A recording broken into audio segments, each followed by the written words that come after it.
Greetings and welcome to another installment of Quant Slob. This is 14 in our foundational series, with the possible exception of an epilogue or addendum. This time around, we're going to close out this series, and we're going to do it in grand fashion with the discussion on probability. If you haven't already, I strongly suggest you check out the earlier editions of this foundational series. The series has been playlisted for your enjoyment and convenience.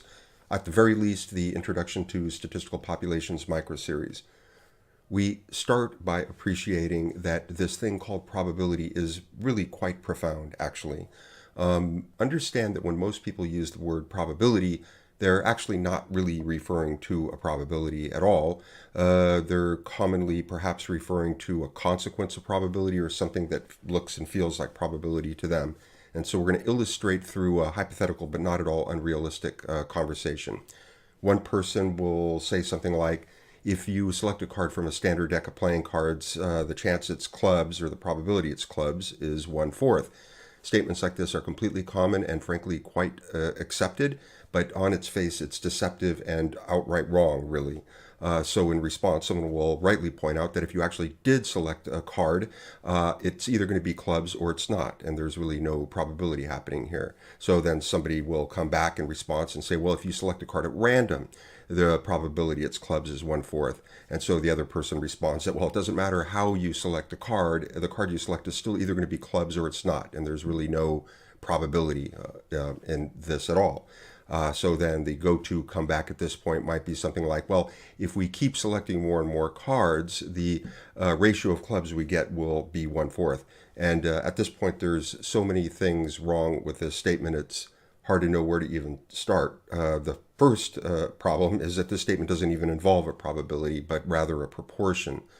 Another issue is that in the more general case, generally speaking with infinite populations, while the so-called law of large numbers assures us that as we gather more and more elements in our sample, we expect our sample proportion to get closer and closer to the population parameter, epsilon close, they say in analysis.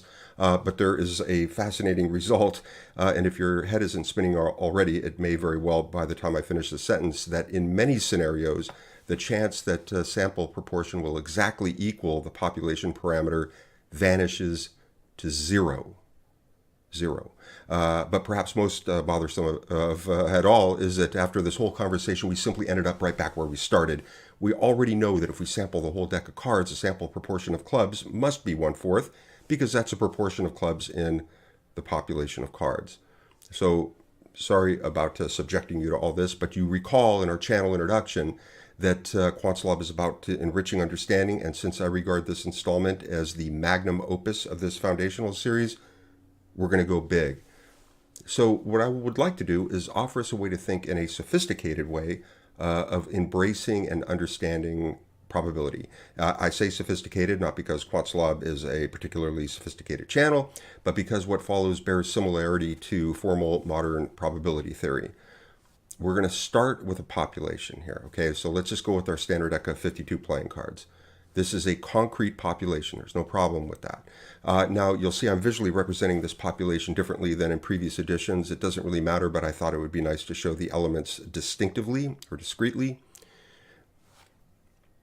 Assume now that we are able to randomly select one element. That is, we can select one card without partiality. This is an assumption. So here's the deal. We imagine we're going to randomly select one card here, but we actually never select it, and we have no intention of ever selecting it. This is one randomly selected yet unselected card. We call this card a theoretical random card. So now, getting through that, we're just going to focus on the suit attribute of our population elements. What does this theoretical card look like?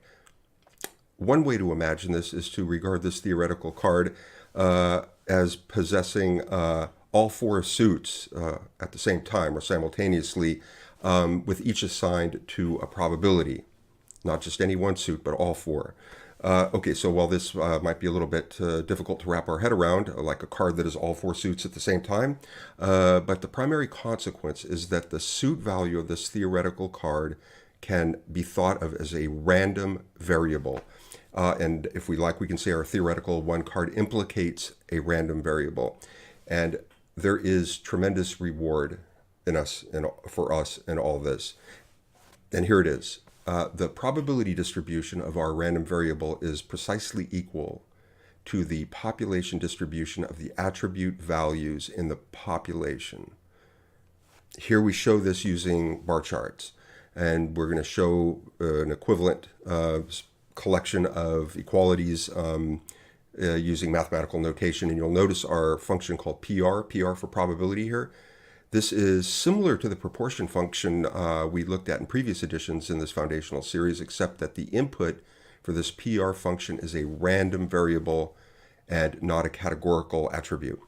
So the so-called expectation here, shown as a function named E here, is like the average of a quantitative random variable. And lo and behold, the expectation of a quantitative random variable is precisely equal to the population average of the attribute values.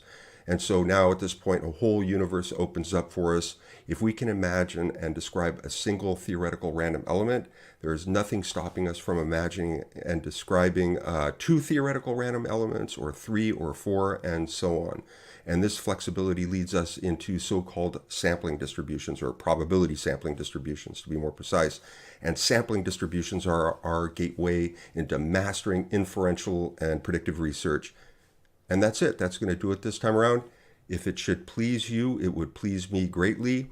There's a little subscription button way down there. Thank you very much for tuning in, and don't forget to stay tuned for more Quant Slob.